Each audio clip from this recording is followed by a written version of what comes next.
मनोहर मोहन वंशी बिहारी विपवरी पेशा आलोक प्रवेश मित्रसाठी उठो जीवा यशोदनंदन कंसनी सुहृदन निकुंज रास विलासी यशोदनंदन कंसन निसूदन निकुंज रास विलासी कदम्ब कानन रासपरायण विरुंद विपिन विवासी कदम्ब कानन रासपरायण वृंद विपिन निवासी विपवरी आलोक प्रवेश मित्र सदी उदो जीवा आनंदवर्धन प्रेम निकेतन पुलसर जोग जग कामा आनंदवर्धन प्रेम निकेतन पुलसर जो जग कामा गोपांगनादन चित्त विनोदन समस्त गुण गणतामा विभवरी आलोक प्रवेश मित्र सदी उडो जीवा यमुन दीवन केली परायण मानस चंद्र सकोरा नाम सुधारस आवो कृष्ण जस राघवसन मन मोरा नाम सुधारस आवो कृष्ण जस राघवसन मन मोरा विपवरी शेषा आलोक प्रवेश मित्र सटी उडो जीवा बोलो हरि हरि मुकुंद मुरारी राम कृष्ण हये ग्रीवा विपवरी शेषा आलोक प्रवेश मित्र सटी उडो जीवा हरे कृष्ण कृष्ण कृष्ण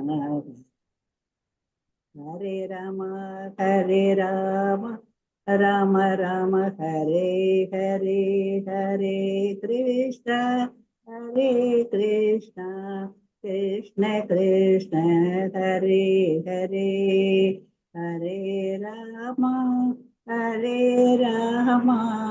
राम राम हरे हरे हरे कृष्ण प्रभु जी हरे कृष्ण ஆரம்பிச்சல் மாதாஜி.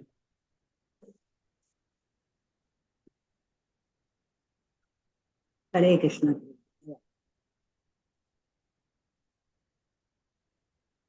हरे कृष्ण हरे कृष्ण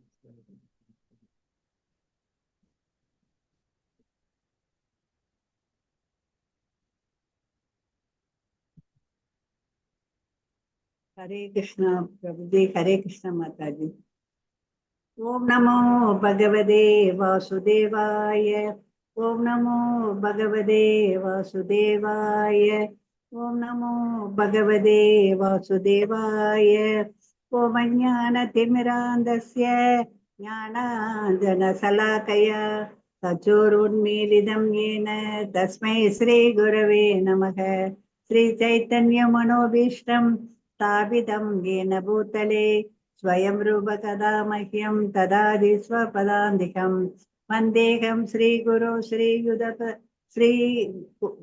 वन्देहं श्रीगुरो श्रीयुतपदकमलं श्रीगुरून् वैष्णवांस श्रीरूपं साग्रजातं सगगण रघुनाथान्वितं तं सजीवं साद्वैतं सावधूतं परिजनसहितं कृष्णचैतन्यदेवं श्रीराधा कृष्णपादान् सगगण ललिता श्रीविशाखान्वितांस हे कृष्ण करुणा सिंधु दीनबंधु जगत्पदे गोपेश गोपिका कांद राधा कांद नमोस्तुते सप्त कांचन गौरांगी राधे वृंदावनेश्वरी वृषभानुसुते देवी प्रणमामि हरिप्रिये वाञ्छकल्पतरुभ्यश्च कृपा सिन्धुभ्य एव च पतितनां पावनेभ्यो वैष्णवेभ्यो नमो नमः नमो ब्रह्मण्य देवाय गो ब्राह्मणहिताय च जगत्हिताय कृष्णाय गोविन्दाय नमो नमः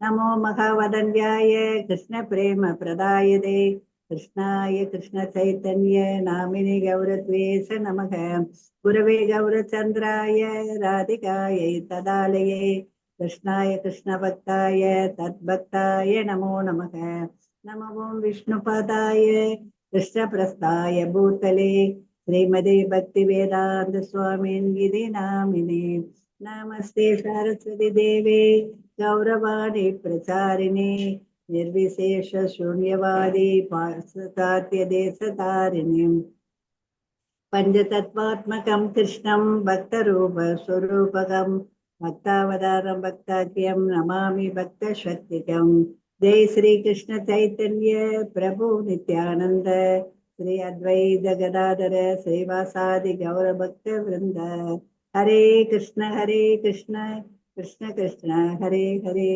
हरे राम राम राम हरे हरे हरे कृष्ण कृष्ण कृष्ण हरे हरे हरे राम राम राम हरे हरे हरे कृष्ण प्रभु जी हरे कृष्ण माता जी हरे कृष्ण ओम नमो भगवते वासुदेवाय ओम नमो भगवते वासुदेवाय ओम नमो भगवते वासुदेवाय ओम எல்லாருக்கும் நமஸ்காரம் ஹரே கிருஷ்ணா மாதாஜி ஹரே கிருஷ்ணா நீங்க அத்தியாயம் 18 நம்ம பார்க்க போறது 19வது ஸ்லோகம் அதாவது நம்ம இது 5ஆ பிரிச்சிருக்கிறோம் அதை பிரிச்சல இப்ப 2வது வகையில நம்ம வந்திருக்கிறோம் அதாவது மோட்ச சன்னியாசி யோகா துறவரத்தின் முழுமையை நாம இன்னைக்கு பார்க்க போறோம் பகவான் ரொம்ப அழகா முடிவுரை நம்ம கொடுக்குறார் இல்லைங்களா ஹரே கிருஷ்ணா அதற்கு முன்னாடி இந்த நிகழ்ச்சியை ஏற்பாடு பண்ணி கொடுத்த ஸ்ரீ ராதா கோவிந்தா இஸ்கான் பெங்களூருக்கு நம்ம அனைவரும் சார்பாகவும் ஒரு சின்ன பிரார்த்தனை ஜெய் ஸ்ரீ கிருஷ்ணா சைத்தன்யா பிரபு நித்யானந்தா ஸ்ரீ அத்வைத கதாதார சிவாசாதி கௌரபக்த விருந்து விஜய் ஹரே கிருஷ்ணா கிருஷ்ண கிருஷ்ண ஹரே ஹரே ஹரே ராம ராம ராம ஹரே ஹரே. சரி நம்ம டைரக்டா வந்து 19வது பதத்துக்கு போயிடலாம். அது முக்குணங்களை பத்தி நம்ம பார்க்க போறோம். முக்குணங்கள் விளைவுகள் என்ன அப்படின்னு பாத்தீங்கன்னா ஞானம், புரிதல், செயல், உறுதி, மகிழ்ச்சி. இதோட முடிவரை பகவான் கொடுக்கிறார். இந்த அத்தியாயத்துல 17 அத்தியாயத்துல நம்ம நிறைய பகவான் ஞானத்தை கொடுத்துருக்கிறார். இந்த அதாவது ஏற்கனவே நம்ம பார்த்தது உடல் செய்பவர், புலன்கள், முயற்சி, பரமாத்மா. இந்த 5 சாராம்சம் பார்த்தோம். இப்போ வந்து முக்குணங்கள் விளைவுகள் நம்ம பார்க்க போறோம். அதாவது எந்த குணத்துல நாம இருக்கிறோம் அப்படின்னு பார்த்தோம். ஞானம், புரிதல், செயல், உறுதி, மகிழ்ச்சி. இந்த 5 செயல்பாடும் நாம இன்னைக்கு பார்க்க போறோம். ஹரே கிருஷ்ணா. கிருஷ்ணா ஹரே கிருஷ்ணா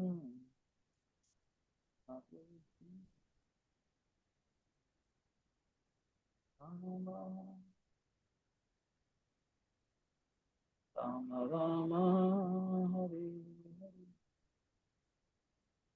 கிருஷ்ணா ஹரே.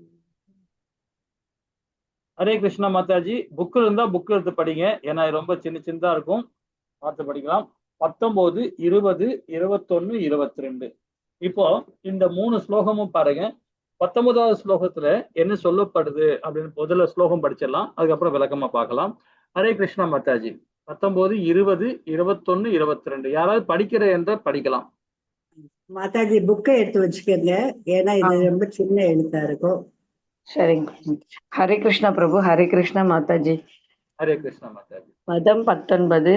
ஞானம் கர்ம சகர்த்தா ச த்ரிதைவ குணபேதத ப்ரோச்யதே குணசங்க்யானே யதா வஸ்ருணுதான்யபி. பதம் 20. சர்வபூதேஷு ஏனைக்கம் பாவம் அவ்யயம் ஈஷதே அவிபக்தம் விபக்தேஷு தஜ்ஞானம் வித்தி சாத்விகம். பதம் 21.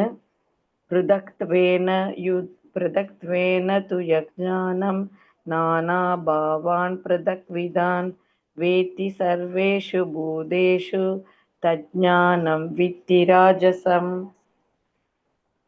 पदम् 22.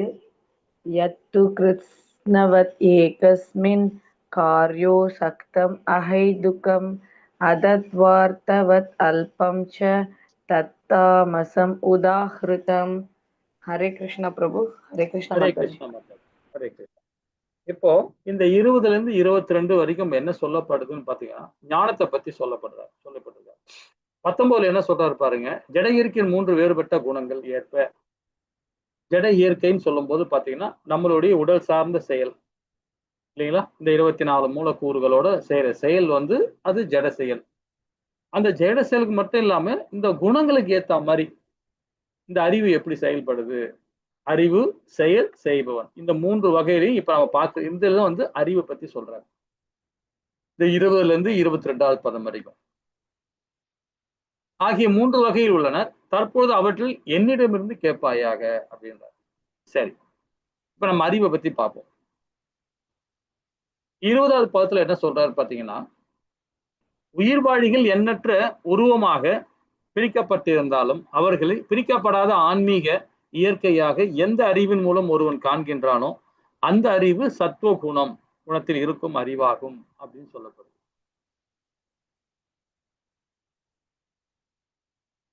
இப்ப நம்ம என்ன புரிதல் அடைஞ்சிருப்பாருங்களேன், நம்ம என்ன தெரிஞ்சுக்கிட்டோம் பாருங்க. அதாவது உயிர்வாழிகள் எண்ணற்ற உருவமாக பிரிக்கப்பட்டிருந்தாலும் அவர்கள் பிரிக்கப்படாத ஆன்மீக இயற்கை எந்த அறிவின் மூலம் ஒருவன் காண்கின்றானோ அந்த அறிவு சத்துவ குணத்தில் இருக்கும் அறிவாகும் அப்படின்னு சொல்லப்படுது.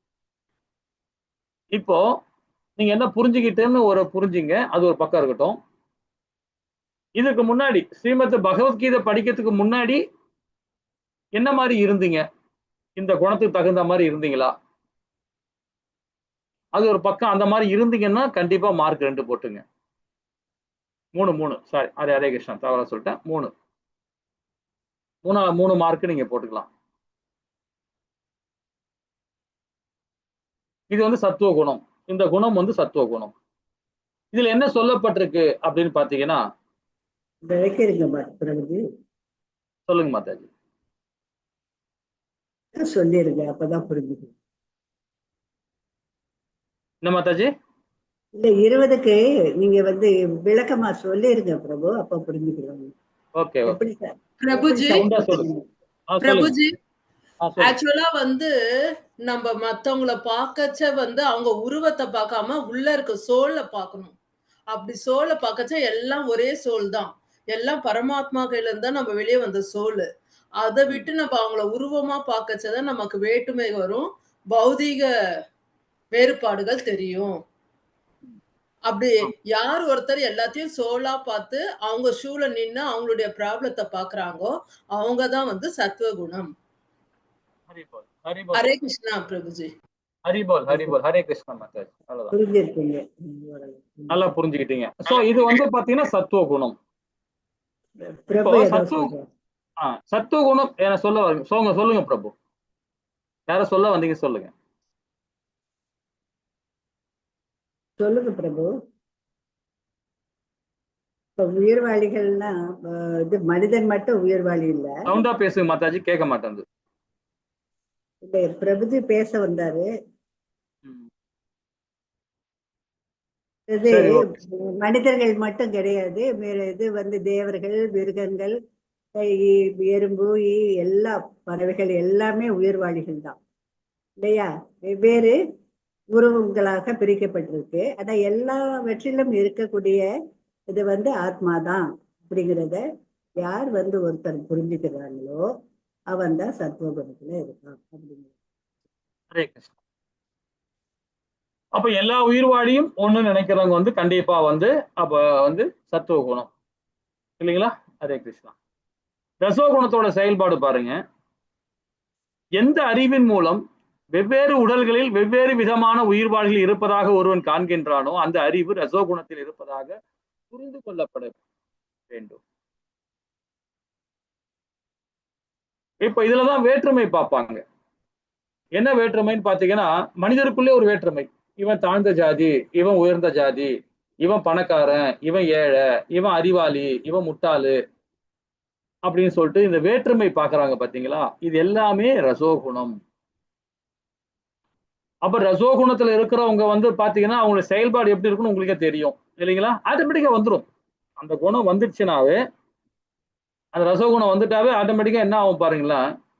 தவறான சிந்தனைகள் வந்து வர ஆரம்பிச்சிடும். அவங்களுடைய செயல்பாடு மாற்றம் ஏற்பட ஆரம்பிச்சிடும். தவறான கண்ணோட்டங்கள் வர ஆரம்பிச்சிடும். அது ரசோகுணம். இந்த குணத்துல நம்ம போவே கூடாது. அப்ப நம்ம எப்படி இருக்கணும் பாருங்க. எல்லா உயிர்வாளையும் ஒண்ணு நினைக்கிறவங்க தான் சத்துவ குணம். ரசோகுணம் இருக்கவன் எறும்பு வேற, மனுஷன் வேற, மாடு வேற, பசுமாடு வேற, காளமாடு வேற, இப்படி ஒண்ணு பிரிச்சு பிரிச்சு பிரிச்சு பாக்குறது. இது எல்லாம் என்ன குணம்னு பாத்தீங்கன்னா ரசோகுணம். அந்த அறிவு, அறிவை பத்தி தான் பகவான் இந்த 3 ஸ்லோகத்தையும் சொல்லி வர்றார். அதே தமோ குணத்துல இருக்கவும் பாருங்க, எந்த அறிவின் மூலம் உண்மையை பற்றி அறிவின்றி ஒரே விதமான செயலை பட்டுதல் கொண்டு அதையே எல்லாமாக அறிகிறானோ அந்த அற்பமான அறிவு தமோ குணத்தில் இருப்பதாக கூறப்படுகிறது. ரசோ குணத்திலேயாவது பிரிச்சு பார்க்கறான், இப்படின்னு பிரிச்சு பார்க்கிறார். ஆனா தமோ குணத்துல இருக்க அந்த ஞானமே இருக்காது. ஞானமே இருக்காது, சுத்தமா இருக்காது. மந்தப்பட்ட புத்தியை தான் இருப்பாங்க இல்லைங்களா? சரி, 20ல நீங்க யாராவது இருந்தீங்க, இப்ப நினைக்கிறீங்க 20ல நான் இருக்கிறேன் அப்படின்னா 3 மார்க் போட்டுங்க. முன்னாடி எப்படி இருந்தேன்றதும் நீங்க தான் யோசனை பண்ணி பார்த்து போடணும். நீங்களே மார்க் போட்டுங்க. 2ல இருந்தேன் முன்னாடி, இப்போ நான் புரிஞ்சுக்கிட்டேன் அப்படின்னா அதுக்கு ஏத்த மாதிரி முன்னாடி இருந்த மட்டும் போடுங்க. இப்ப என்ன திங்க் பண்றீங்கன்றது அப்புறம் பாத்துக்கலாம். ஏன்னா இப்ப என்ன பண்ணீங்க, கீதையை படிச்சதுனால உள் வாங்கிட்டனால நீங்க எல்லாமே என்ன நினைப்பீங்கன்னா 20வது மார்க்க தான் போடணும், 20 ஸ்லோகத்தை தான் வரணும்னு நினைப்பீங்க எல்லாருமே இப்போ இல்லைங்களா? உங்களோட புரிதல் எப்படி இருக்குன்னு தெரிஞ்சுக்காதான் பண்றோம். இந்த கொஸ்டினா ஆன்சரா பண்றோம். இதுல 20வது ஸ்லோகத்துல இருக்கிற மாதிரி இருந்தீங்கன்னா 3, 21ல இருந்தா 2 மார்க்கு, 22ல இருந்தா 1 மார்க். ஓகேங்களா? ஹரே கிருஷ்ணா. இன்னும் விரிவா நம்ம பார்க்கலாம். இப்ப பார்த்ததே இன்னும் கொஞ்சம் உங்களுக்கு எல்லாமே அந்த இது ஸ்லைடு மூலியமா பார்க்கலாம். உபபிரிவு முக்கோணங்களுக்கு ஏற்ப அறிவு. இப்ப முக்கோணங்களுக்கு ஏற்ப அறிவுன்னு பாத்தீங்கன்னா, சத்துவ குணம் உயிர்வாழிகள் தங்களது முந்தைய செயலுக்கு, தன்னுடைய முந்தைய செயலுக்கு ஏற்ப வெவ்வேறு உடைகளை பெற்றிருந்தாலும், இப்ப நாம எல்லாமே வந்து ஒரு இடத்துல சத்திரனா பிறந்திருப்போம், ஒரு இடத்துல பிராமணா பிறந்திருப்போம், பிறப்பால் அதுல பிறந்திருப்போம், சத்திரனா பிறந்திருப்போம், சூத்திரனா பிறந்திருப்போம், ஏதோ ஒரு குளத்துல பிறந்திருப்போம். மனுஷனா இல்லாம மாடா பிறந்திருக்காங்க, மரமா பிறந்திருக்கிறாங்க, எங்கெங்கயோ ஒரு வகையில இருக்கிறாங்க. ஆனா எல்லாமே ஒண்ணு போல பாக்குறான் பாருங்க, அவன் தான் சத்துவ குணம். வேற்றுமை இல்லாம பார்க்கணும் இல்லைங்களா? அது என்னன்னா, முந்தைய என்ன செஞ்சோமோ அந்த கர்மத்துக்கு ஏத்த மாதிரி அந்த உடல் கிடைக்கும், இந்த ஞானம் கிடைக்கும், எல்லா விதமான செயல். அப்ப இது யாரு கட்டமைக்கிறா அப்படின்னு பாத்தீங்கன்னா, பகவான் கிடையாது, நம்ம முன்னோர்கள் கிடையாது, யாருமே கட்டமைக்கப்படல, நாம தான் கட்டமைக்கப்படுறோம். இந்த குணத்துல இந்த ஞானம் தெரிஞ்சவங்க கண்டிப்பாக சத்துவ குணம் இல்லைங்களா? ஹரே கிருஷ்ணா. அதே ரசோகுணத்துல பாருங்க, வெவ்வேறு உடல்களில் வெவ்வேறு விதமான உயிர்வாழிகள் இருப்பதாக காண்கிறான். அப்பாவுக்கு ஒரு குணம் இருக்கும், அம்மாவுக்கு ஒரு குணம் இருக்கும், பிள்ளைகளுக்கு ஒரு குணம் இருக்கும், பொம்பளை பிள்ளைக்கு ஒரு குணம் இருக்கும் அப்படின்னு குணத்தை பத்தி பிரிக்கிறாங்க. அது ஏன்னா அந்த உடல் சார்ந்த இந்த களம் சார்ந்த செயல்னால அந்த மாதிரி நாம பராமரிச்சுட்டு இருக்கோம். ஏன்னா அந்த மாதிரி நாம வந்து நினைச்சிட்டு இருக்கோம். அப்ப பெண்களுக்கு ஒரு குணம் இருக்கும், ஆண்களுக்கு ஒரு குணம் இருக்கும், இப்படி நம்ம பிரிச்சு வச்சுட்டு இருக்கோம்.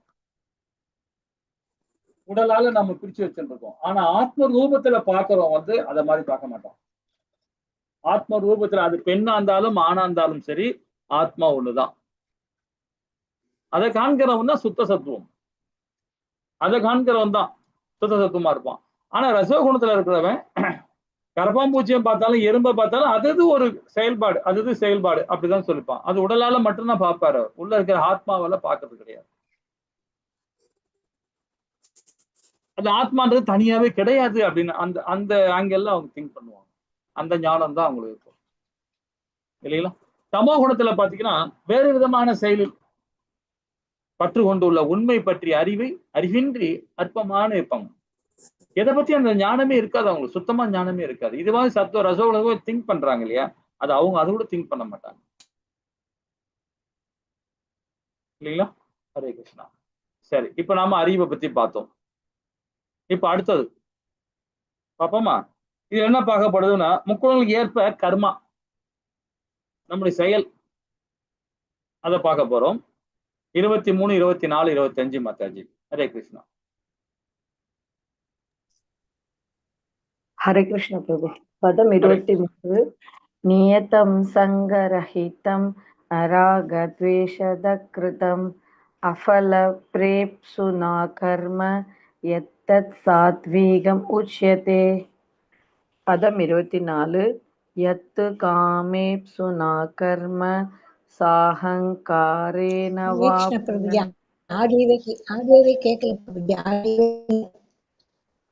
கிரியதே பகுலாயாசம் தத்ராஜசம் உதாஹ்ருதம்.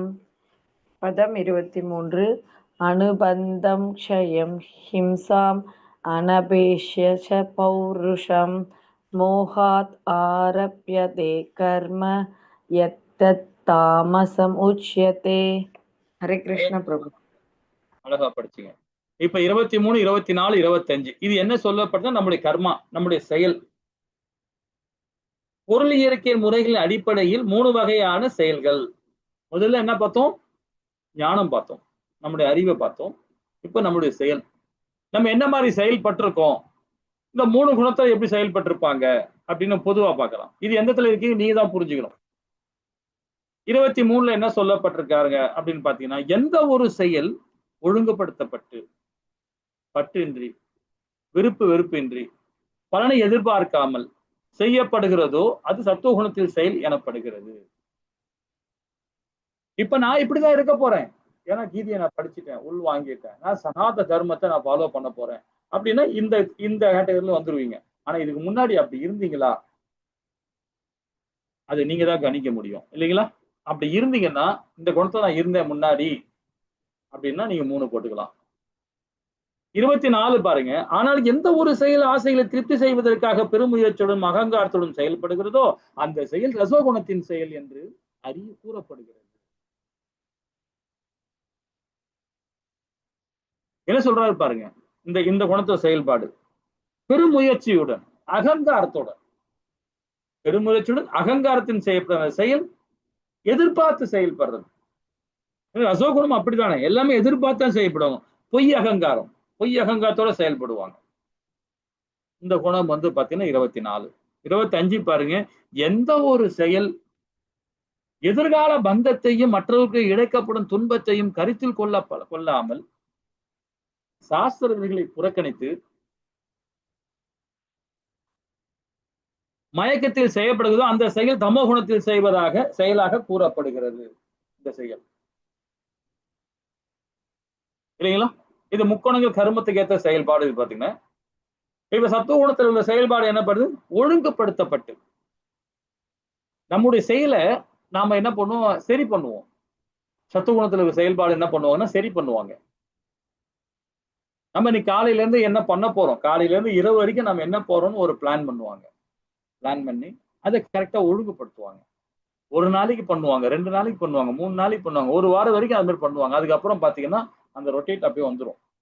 இப்ப நம்ம ஹரே கிருஷ்ணா மகா மந்திரம் சொல்லிட்டே இருக்கணும்னு வச்சுங்களேன், ஆட்டோமேட்டிக்கா நமக்கு ஃபாஸ்டா வர ஆரம்பிச்சிடும். ரொம்ப அழகா அந்த உச்சரிப்போட மாறாம எங்குமே அபராதம் இல்லாம கரெக்டா அது உச்சரிப்பு நம்ம வரும். அதே போலதான் நம்ம இன்னைக்கு ஒரு காரியம் பண்றோம், ஒரு மாசமா நம்ம ஃபாலோ பண்ணிட்டோம்னு வச்சுக்கலாம், அதுக்கு அடுத்த மாசம் வந்து அதே கரெக்டா ஃபாலோ பண்ண வந்துடும் நமக்கு. அது ஏன்னா அதுதான் ஆன்மீகத்தோட சிறப்பு. அதுதான் ஆன்மீகத்தோட சிறப்பே அதுதான். அதே பௌதிகத்தோட சிறப்பு எப்படி பாத்தீங்கன்னா, நம்ம இப்ப செஞ்சதை நாளைக்கு மறந்துடுவோம். ஏன்னா எல்லாமே ஜிக்ஜகாவா இருக்கும், எல்லாமே தப்பா இருக்கும். தப்புன்னு நம்ம உணர்ந்து கூட செய்ய மாட்டோம். அதை வந்து செயல் அந்த தப்பை செஞ்சுக்கிட்டே இருப்போம் நாம. அது ஏன்னா அது பௌதிகம். ஏன்னா பணத்துக்காக பொருளுக்காக ஏதோ ஒன்றுக்காக நாம் எதிர்பார்த்து செய்யும் போது அப்ப அந்த பௌதிகம் வந்து ஒழுங்குபடுத்தவே முடியாது. ஒரு பொய்யை சொல்லிட்டோம்னா மாறி மாறி திருப்பி திருப்பி அந்த பொய்யை மறைக்கிறதுக்கு நிறைய பொய் பேசினே இருப்போம் இல்லைங்களா? ஆனா அதே ஆன்மீகம்ன்றது சத்துவகுணத்துல இருக்கும் போது அவன் பாத்தீங்கன்னா அதை ஒழுங்குபடுத்துவான். ஏன்னா அவன் மேல நம்பிக்கை இருக்கு, பகவான் மேல நம்பிக்கை இருக்கு. அப்ப அந்த அந்த கரெக்டா அதான் நான் இந்த தவறு செய்ய மாட்டேன், உறுதியா இருப்பார் அவர் இல்லைங்களா? இந்த குணம் சத்துவ குணம். அதே ஆப்போசிட் பாருங்களேன், அதுக்கு ஆப்போசிட் பாருங்களேன். அவன் இது செய்யக்கூடாது, ஆனா இது செய்யணும், நமக்காக செய்யணும் அப்படின்னுவான். ஆனா அந்த டைம்ல ஒரு பொய்யை பேச வேண்டிக்கும், ஏதாவது ஒண்ணு தவறு நடக்கும், அதையே மூடி மறைக்க பார்ப்பாரு. இந்த மாதிரி குணங்களை போயிடும் சரிங்களா? அப்ப அது ஒழுங்குபடுத்தப்பட்டு பற்றின்றி எதிர்பார்ப்பு இல்லாம விருப்பு வெறுப்பு அது லாப நஷ்டம் பார்க்காம பலனை எதிர்பார்க்காம செய்யறான் பாருங்க, அவன் சத்துவ குணம்.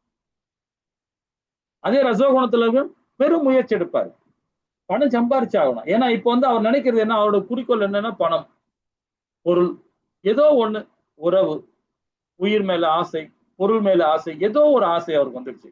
அதை அடையணும்னா அது என்ன, எந்த எல்லைக்கு வேணாலும் போவார் அவர். அது என்ன குணம்? ரசோகுணம். அந்த ஆசையை நிறைவேற்றணும் அவருக்கு பெரும் முயற்சி எடுப்பார். அது இல்ல எப்படி இருப்பார்? அகங்காரத்தோடு இருப்பார். எப்படியாவது அந்த பொருளை அடைஞ்சே ஆகணும்னு நினைப்பார். அது என்ன வழியில வேணாலும் போவார் அவர். அது ரசோகுணம் இல்லைங்களா? தமோ குணம் பாருங்க, பந்தப்படுத்தும், எல்லா விஷயத்திலும் பந்தப்படுத்தும் அவர் செய்யற செயல். ஆனா இவர் முயற்சி எடுத்து ஏதோ ஒரு முயற்சி எடுத்து ஏதோ ஒண்ணு பண்ணி மாட்டிப்பாரு இவர் ரசோகுணத்துல. ஆனா இவர் பண்ற செயல் எல்லாமே வந்து அறிவு சார்ந்தே இருக்காது, புத்தி சார்ந்தே இருக்காது, மனது சார்ந்தே இருக்காது, ஆத்மா சார்ந்தே இருக்காது. அப்ப என்ன மாதிரி இருக்கும் பாருங்க, ஒரு கோமாளி மாதிரி இருப்பார் அவர். ஒரு ஒரு ஒரு மாதிரி துக்கத்துல இருப்பார். சொல்ல போனா பைத்தியக்காரத்தனமா நடந்தப்பார். எல்லா செயலுமே தவறாவே போயிட்டு இருக்கும். அவர் சொல்றதை கேட்கவே மாட்டார், காது கொடுத்தே கேட்க மாட்டார். இதுல நிறைய பேருக்கு உண்டு, நிறைய பௌதீக ஞானத்துல உள்ளவங்க நிறைய பேர் இதுல போய் மாட்டிப்பாங்க. சமூக குணத்துல உள்ளவங்க இப்ப வந்து ஒண்ணுங்களா அட்வொகேட்டா இருப்பாங்க, பெரிய கலெக்டரா இருப்பாங்க, ஒரு டாக்டர் படிச்சிருப்பாங்க, ஒரு இன்ஜினியர் படிச்சிருப்பாங்க. இவங்க கூட இந்த குணத்துக்கு போயிடுவாங்க சில நேரத்துல. ஏன்னா நம்ம காரியம் சாதிக்கணும், ஏதாவது நமக்கு தேவை அப்படின்னாவே ஆட்டோமேட்டிக் அந்த குணத்துக்கு போயிடுவாங்க. நம்ம யார் சொன்னாலும் கேட்கவும் மாட்டாங்க அவங்க. அது இயல்பாக போயிடும். இந்த 3 குணமே அப்படிதான். இந்த 3 குணமே அப்படிதான் வரும். ஆனா சத்துவ குணம் மட்டும் பாத்தீங்கன்னா முத்தி கிடைக்காது. முத்திக்கான வழியை தெரியும் அவருக்கு, ஆனா அதை அடைய முடியாது அவரால் அடைய முடியாது. ஏன்னா அவர்ல பந்தப்பட்டிருக்காரு அவர் இல்லைங்களா? தனக்கும் மற்றவர்களுக்கும் துன்பத்தை தரக்கூடியதா இருக்கும். யாரு? தமோ குணத்தோட செயல்பாடு. எதிர்கால விளைவுகளை கருதவே மாட்டாங்க. சாஸ்திர விதிகளை புறக்கணிக்க அதை ஃபாலோ பண்ண மாட்டாங்க. எப்பவுமே வந்து பாத்தீங்கன்னா தவறான கண்ணோட்டத்திலே இருப்பாங்க, அந்த மயக்கத்திலே இருப்பாங்க. தமோ குணத்தோட செயல்பாடு. சரி, இப்ப நம்ம பார்க்க போறது 26, 27, 28. இது எதை பத்தி? நம்ம என்ன பார்த்தோம்? முதல்ல ஞானத்தை பார்த்தோம், இரண்டாவது அறிவை பார்த்தோம். இப்ப வந்து கர்த்தா யார் செய்யறாங்க இல்லைங்களா? இந்த உடலை வச்சு யார் செய்யறாங்க அப்படின்ற பார்க்க போறோம். ரொம்ப அழகா இதுல வந்து சொல்லப்படுது. அதாவது முக்குணங்களுக்கு ஏற்ப செயல்கள் யாரு அப்படின்னு பார்த்தீங்கன்னா கர்த்தா யார் இது செய்யறாங்க அப்படின்னு பார்ப்போம். ஹரே கிருஷ்ணா மாதாஜி. 26, 27, 28 மாதாஜி.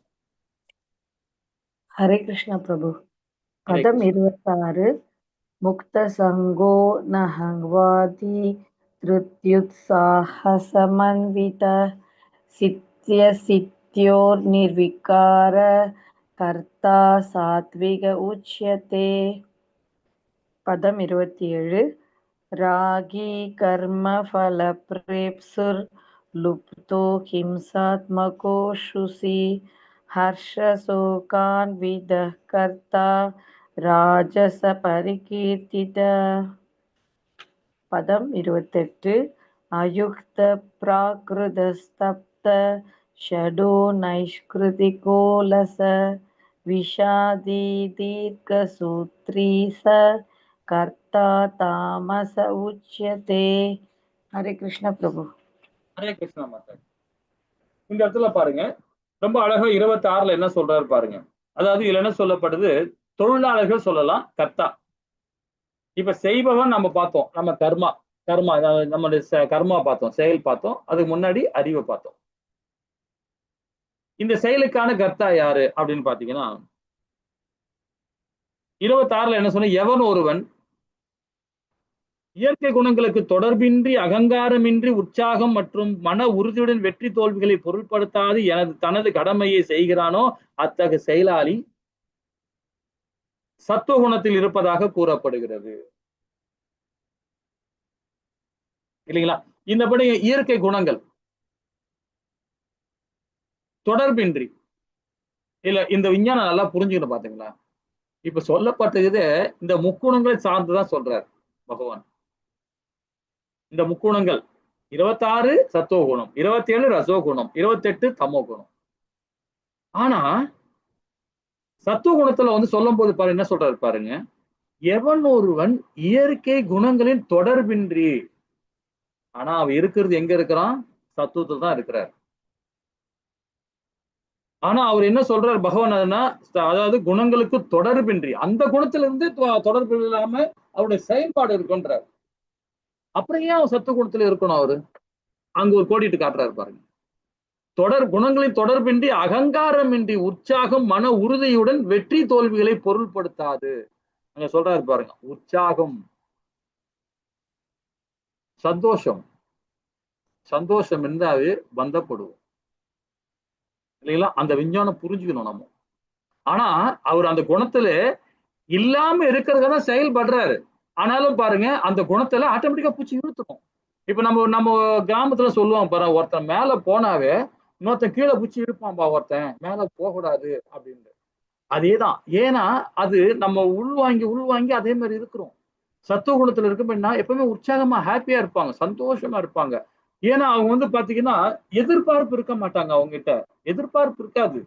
நிறைய ஞானம் இருக்கும், நிறைய படிப்பாங்க, பகவானுக்கு பாராயணம் எல்லாம் பண்ணுவாங்க. அவங்களுக்கு ஒரே பிரச்சனை என்னன்னா நிறைய படிச்சிருக்கோன்ற அந்த ஈகோ இருக்கும். அதே மாதிரி சந்தோஷமா இருப்பாங்க, அவங்க உற்சாகம் அடைவாங்க. அதனால்தான் அந்த குணத்திலே இருக்கிறாங்க அவங்க. நம்ம எதுக்காக வந்திருக்கோம்? பகவானுக்கு தொண்டு செய்ய வந்திருக்கோன்றதான் சுத்த சத்துவம். ஆனா சத்துவத்துல இருக்கிறவன் ஆட்டோமேட்டிக்கா நிறைய படிச்சிருக்கான், அந்த ஞானம் இருக்கும். டாக்டர் படிச்சிருப்பான், அதே மாதிரி கீதையும் படிச்சிருப்பான். ஆனா பாத்தீங்கன்னா சத்துவம் தான் இருப்பான். ஏன்? அதுக்கு ஏன்னா ஆட்டோமேட்டிக்கா வந்து பார்த்தீங்கன்னா நான் அந்த ஈகோ வந்துடும். அது வரக்கூடாது, அந்த வராம போறான் பாத்தீங்களா? ஆனா முயற்சி எடுப்பார், ஃபுல் முயற்சி எடுப்பார். நம்ம அதில் இருக்கக்கூடாது, அந்த குணத்தை இருக்கக்கூடாது, முயற்சி எடுப்பார். அதுதான் பகவான் சொல்றாரு, எவன் ஒருவன் இயற்கை குணங்களுக்கு தொடர்பின்றி இந்த 3 குணங்களையும் இல்லாம செயல்படணும்னு நினைக்கிறான். யாரு? சத்துவ குணம். அகங்காரம் இருக்காது அவங்கிட்ட, ஆனா உற்சாகம் இருக்கு. மற்றும் மன உறுதியுடன் வெற்றி தோல்விகளை பொருள்படுத்தாது தனது கடமையை செய்கிறானோ அத்தகைய செயலாளி சத்துவ குணத்தில் இருப்பதாக கூறப்படுகிறது. இல்லைங்களா? இந்த சந்தோஷம் அடையக்கூடாது. நம்ம சந்தோஷம் வந்தாவே துக்கமும் வந்துடும். அதே சத்துவ குணத்துல துக்கம் வந்துச்சுன்னு வச்சுங்களேன், ஆஹா நம்ம எங்கோ தவறு செஞ்சுட்டோம், துக்கம் வந்து அது பிரச்சனை வந்துடுச்சு, சரி இதுல இருந்து மீண்டு வருவோம் அப்படின்னு கொஞ்சம் அனலைஸ் பண்ணுவார். ஆனா இவரு 27 உள்ளவரு ரசோகுணத்துக்காரர் பாருங்க, எவன் ஒருவன் தனது உழைப்பின் பலன்களை பற்றுதல் கொண்டு அந்த பலன்களை அனுபவிக்க விரும்பி பேராசை கொண்டு எப்பொழுதும் பொறாமையுடன் தூய்மையின்றி இன்பம் துன்பங்களை பாதிக்கப்படும் அத்தகைய செயலாளி ரசோகுணத்தில் இருப்பதாக கூறப்படுகிறது. இந்த செயலாளி இது நம்ம என்ன செய்யலாம், சரி பிரதிபலனை எதிர்பார்த்து செய்வார், பிரதிபலனை எதிர்பார்த்து செய்வார். அப்ப நீங்களே கேட்கலாம், என்னங்க ஒரு ஆபீஸ்ல வேலை பார்க்கறோம்னா நமக்கு சம்பளம் வரணும், அப்ப எதிர்பார்த்தா நம்ம செய்யறோம் இல்லைங்களா? நியாயமான கேள்விதான். நம்ம என்ன பண்ணுவோம், 8 மணி நேரம் வேலை செய்யற மாதிரி பார்ப்போம். ஒரு ஆன்மீக தொடர்பு உள்ளவன் இவ்வளவு செஞ்சா போதும், இவ்வளவு வந்தா போதும், இதை வச்சு நாம சாப்பிட்டுக்கலாம். உடலும் கஷ்டப்படாம, உடலையும் அதை உழைக்கணும், கஷ்டப்படணும். ஆனா இந்த 8 மணி நேரம் வேலை பார்த்தா போதும், 10 மணி நேரம் 12 மணி நேரம் வேலை பார்க்கணும் அவசியமே இல்லை. எனக்கு 8 மணி நேரம் வேலை பார்க்கறேன், அந்த ஊதியத்துக்கு என்ன சம்பளம் கொடுக்குறியோ, அந்த உத்தியோகத்துக்கு என்ன சம்பளம் கிடையாது, அது கிடைச்சா போதும் அப்படின்னு நினைக்கிறவன் சத்துவ குணம். ஆனா ரசோ குணத்துக்காரர் அந்த மாதிரி இருக்க மாட்டார். 8 மணி நேரம் பத்தாது, இன்னும் 2 மணி நேரம், இன்னும் 4 மணி நேரம் கொடுங்க, எக்ஸ்ட்ரா கொடுங்க, நான் வேலை செய்யறேன், எனக்கு தேவை பணம் அப்படிதானே பாரு. ஆனா மாடு மாதிரி உழைப்பாரு. மூடா, அதுதான் மூடான்னு சொல்றது. 9ஆம் அத்தியாயத்துல பகவான் சொன்னார், அது மூடா. அந்த மாதிரி உழைக்க கூடாது. அந்த மாதிரி உழைக்கும் போது நம்ம குணம் வந்து மாற ஆரம்பிச்சிடும். நம்ம மாற ஆரம்பிச்சோம்னா நம்ம என்ன போறோம், தவறான செயல நம்ம போக ஆரம்பிச்சிடும் இல்லைங்களா. அதுதான் இந்த குணத்துல உள்ளவங்க. தனது உழைப்பின் பலன்களை பற்றுதல் கொண்டு எந்த பலன்களை அனுபவிக்க விரும்பி பேராசை கொண்டு எப்பொழுதுமே பொறுமை இருக்காது, பொறாமை இருக்கும், அந்த மாதிரி நிலையில இருப்பாரு. இவர் வந்து 27. 28 பாருங்க, எவன் ஒருவன் சாஸ்திர விதிகளுக்கு எதிரான செயலில் எப்பொழுதும் ஈடுபட்டு பௌதிகவாதியாக, பிடிவாதக்காரனாக, ஏமாற்றுக்காரனாக, பிறரை அவமதிப்பு நிபுணனாக, சோம்பேத்தனாக, எப்பொழுதும் வருத்தம் தேய்ப்பனாக, காலம் தாழ்த்தவனாக உள்ளானோ அத்தகைய செயலாளி தமோ குணத்தில் இருப்பதாக கூறப்படுகிறது. காலம் தாழ்த்தவே கூட விநாயகர் சொல்லிட்டா இருப்பா, இன்னைக்கு போய் நாளைக்கு வான்னு சொல்லிட்டா இருப்பா, இன்னைக்கு போய் நாளைக்கு வான்னு சொல்லிட்டா இருப்பா விநாயகர் அப்படின்னு. அது ஒரு புராணம். அது நான் நிறைய பேர் பார்த்திருக்கேன், அடிக்கடி தான் சொல்லுவாங்க, ஏங்க விநாயகரே சொல்லிட்டாருங்க, நீங்க நாளைக்கு வாங்க பாத்துக்கலாம் போங்க அப்படின்வாங்க. நான் மார்க்கெட்டிங் ஃபீல்டு இருக்கனால காலம் தாழ்த்தவே கூடாது. காலம் தாழ்த்துறது ரொம்ப தவறான செயல். அது அந்த குணம் இருந்தாவே தமோ குணம். நாம இன்னைக்கு என்ன நினைக்கிறோம், இதை நீ செஞ்சே ஆகணும், செஞ்சா நல்லது அப்படின்னு நினைக்க அந்த செயலை செஞ்சிடணும். இல்லைன்னா செய்யாம விட்டு நம்ம காலம் தாழ்த்துறோம் பாத்தீங்களா, கண்டிப்பா வந்து தமோ குணம். ஆட்டோமேட்டிக்கா அந்த குணம் நம்ம மாறிடும். இப்ப இந்த 3மே பார்த்தோம், 26ல இருந்து 28 வரைக்கும். முக்குணங்கள் ஏற்ப செய்பவன் கர்த்தா அப்படின்னு சொல்லப்படுது. முக்குணங்களில் செயல்பாடு செயலாற்றுபவன் பாருங்க, பற்றின்றி. இப்ப சத்துவகுணத்திற்கு பற்றின்றி, பொய் அகங்காரம் இன்றி. நான் என்ன சொன்ன பாத்தீங்க, அகங்காரம் இருந்தாவே அது வந்து பக்தி மார்க்கத்துல இருக்கிற அகங்காரம். பொய் அகங்காரம் போது பாத்தீங்கன்னா ஏதாவது எதிர்பார்த்து பலனை எதிர்பார்த்து செய்யறதுதான் பொய் அகங்காரம். சுயநலமா செய்யறதுதான் பொய் அகங்காரம். அகங்காரமா செய்யறோம் வந்து சத்துவகுணத்துல செய்வான். பொய் அகங்காரம் செய்யறோம் யாரு, ரசோகுணத்துல தான் செய்வான். ஆனா அவர் என்ன சொல்றது, பொய் அகங்காரம் இன்றி மன உறுதியுடன் உற்சாகம் இன்பம் துன்பங்கள் சமமாக நினைப்பவன் சத்துவகுணம். அதே ரசோகுணத்திலும் செயலில் பற்று கொண்டு பலன்களை ஆசையோடு, பேராசையுடன், பொறுமையுடன், வராமையுடன், தூய்மையின்றி இன்ப துன்பங்களை பாதிக்கப்பட்டு, அது ரசோகுணம். தமோ குணத்துல பாருங்க அதே மாதிரிதான், சாஸ்திர விதிகளை ஃபாலோ பண்றது கிடையாது, விகர்ம பண்ணிதான் செஞ்சுட்டே இருப்பார். கர்மா கூட செய்ய மாட்டார், விகரமா தான் செஞ்சுட்டு இருப்பார். விகர்மா. பௌதிகவாதியாக மற்றும் பிடிவாதக்காரனாக, ஏமாற்றுக்காரனாக, பிறரை அவமதிப்பு நிபுணனாக, செயலின்றி மற்றும் காலம் தாழ்த்தவனாக, சோம்பேறித்தனமாக செயல்படும். நாளைக்கு பார்த்துக்கலாம், அப்புறம் பார்த்துக்கலாம், இப்படி பார்த்துக்கலாம், பிறரை அவமதிக்கும். அதாவது இவன் அப்படி சொல்லிட்டான், சில பேர் சிரிப்பாங்க. ரொம்ப ரொம்ப மோசமான செயல் அது. அது நல்லா இருக்கிற குணத்தை கூட ரொம்ப ஒரு மாதிரி பண்ணி விட்டுரும். ஒரு கிண்டல் பண்ற மாதிரி சிரிப்பாங்க நிறைய பேர். ஒரு ஸ்டேஜ்ல இருந்தாங்கன்னா யாராவது பத்தி யாராவது சொன்னாங்கன்னா உடனே சிரிச்சுட்டு இருப்பாங்க. ஸோ அதெல்லாம் வந்து அடுத்தவங்க மனசை ஹர்ட் பண்ற மாதிரி. அது வந்து குணமே வந்து பாத்தீங்கன்னா தமோ குணம். அது பைத்தியகார குணம். அது அந்த குணம். அந்த குணத்துக்கு நம்ம இருக்கக்கூடாது, யாருமே அவமதிக்க கூடாது.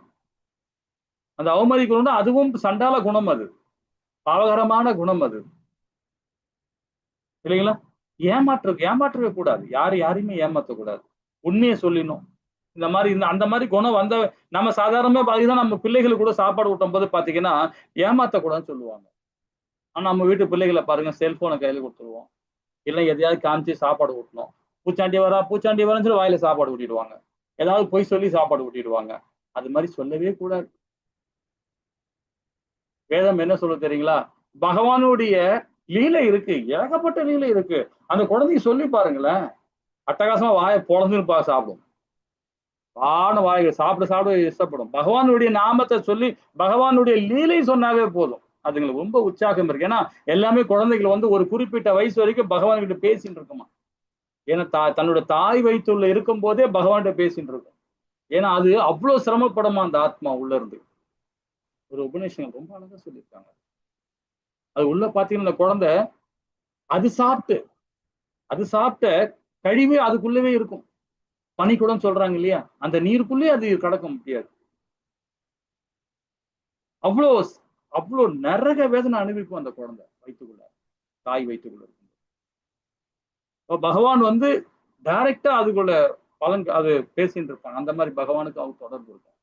அது அந்த குழந்தை வெளியே வந்த பிறகு பாத்தீங்கன்னா பகவானுக்கும் அவருக்கும் நல்ல தொடர்பு இருக்கும். அந்த மாதிரி டைம்ல நாமோ இந்த குணத்தை தமோ குணத்தையும் ரசோ குணத்தையும் குதிக்க கூடாது, அந்த குழந்தைங்களுக்கு திணிக்க கூடாது. நம்ம ஏமாற்று குணத்தை கொண்டு வரக்கூடாது, கரெக்டா சொல்லிடணும். குழந்தைங்களுக்கு சாப்பாடு ஊட்டுறதாலும் சரி, அவங்க பள்ளிக்கூடம் கூட்டும் போறதாலும் சரி, எதுவா இருந்தாலும் பகவானை மையப்படுத்தி சொல்லி பாருங்களேன், ஸ்டோரி மூலியமா சொல்லி பாருங்க, அற்புதமா இருக்கும் அந்த குழந்தைகளுக்கு, இல்லைங்களா? ஹரே கிருஷ்ணா.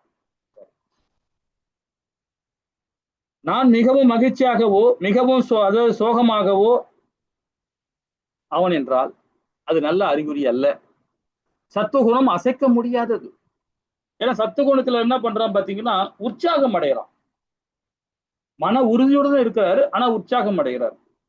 அது நல்ல குணத்துக்கு அல்ல. ஆனா சத்துவ குணத்துல இருந்தாலும் ஆனா முயற்சி பண்ணுவார், சுத்த சத்துவத்துக்கு போறதுக்கு முயற்சி பண்றார். அதனால சத்துவ குணத்தை அசைக்க முடியாததுதான்.